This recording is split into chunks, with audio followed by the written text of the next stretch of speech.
ही बातमी आहे। भंडाऱ्यातल्या मोठ्या अपघातानंतर एसटी विभाग अलर्ट मोडवर आलाय।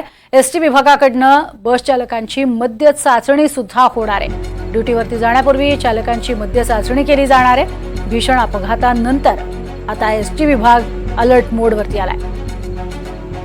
शिवशाही बसचा झालेला अपघात आणि त्यात 11 प्रवाशांना आपले प्राण गमवावे लागले होते। त्यानंतर महत्त्वाची पावलं उचलली जात आहेत, याचाच आढावा घेतलाय आमचे प्रतिनिधी तेजस मोहतुरे यांनी।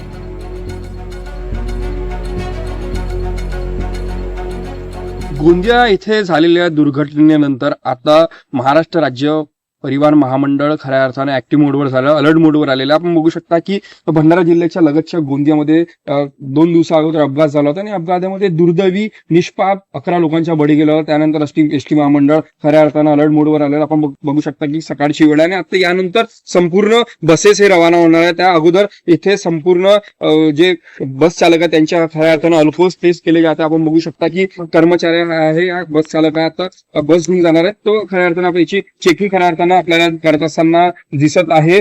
संपूर्ण घटना घडल्यानंतर आता जर बघितलं असेल तर त्या प्रकारचे सुद्धा अहवाल एसटी महामंडळाने दिलेले आणि या सगळ्या संदर्भात आपल्यासोबत बोलण्यासाठी एसटी परिवहन महामंडळाचे व्यवस्थापक लिंजे मॅडम आहेत। आपण त्यांची थेट संवाद साधूया। काय सांगाल मॅम, कशा प्रकारे अलर्ट मोडवरून आपण काय खऱ्या अर्थानं संपूर्ण अल्कोहोल टेस्ट करत आहात?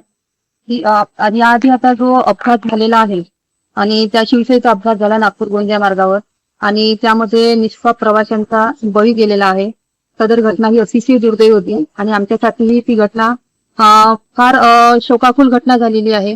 त्या दृष्टीने यानंतर अशी काही दुर्दैवी घटना घडू नये त्या निमित्ताने आम्ही सुरक्षेच्या दृष्टीने सर्व चालकांची आगारातून वाहन देतेवेळी तपासणी अल्कोहोलची तपासणी करणे सुरू केलेली आहे। यानंतर अशी घटना घडू नये व कुठल्याही प्रवाशांचे असा दुर्दैवी जीव घटनेमुळे जाऊ नये त्याकरिता दररोज आगारातून वाहन देतेवेळी अल्कोहोल तपासणी करूनच चालक हा कामगिरीवर जाईल याकडे सुरक्षेच्या दृष्टीने लक्ष देण्यात येत आहे। आपण बघू शकता की त्या प्रकारे अल्कोहोल टेस्ट खऱ्या अर्थानं केली जात आहे। भविष्यात सुद्धा अशी दुर्घटना घडू नये यासाठी एसटी महामंडळ खऱ्या अर्थानं अलर्ट मोडवर आल्याचे चित्र आपणास पाहावयास मिळत आहे। तेजस मोहतुरे, एनडीटीव्ही मराठी, भंडारा।